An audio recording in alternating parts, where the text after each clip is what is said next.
magkahiwalay na operasyon na isinagawa ng PNP Anti-Cybercrime Group sa Makati at Mandaluyong City matagumpay na naihain ng warrant search si Senexamin computer data laban sa dalawang suspect na sangkot sa SMS phishing scam.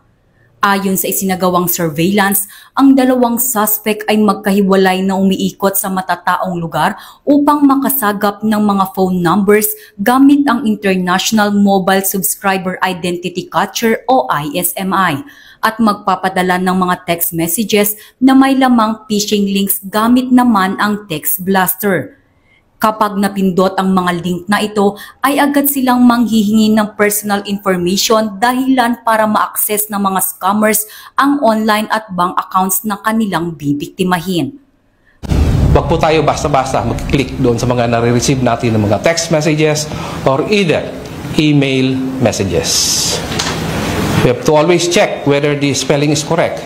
Doon po unang-una nakikita natin na scams yung link na pinupuntahan natin. And of course, never share personal or financial information. And we have to always enable multi-factor authentication.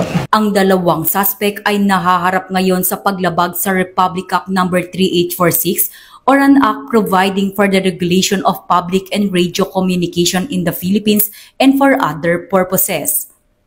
Mula dito sa Campo Crame, ako ang inyong PNN correspondent, Patrolwoman Mary Grace Artizuela, nagbabalita para sa Police News Network, alagad ng batas, taga-taguyod ng Balita Pulis.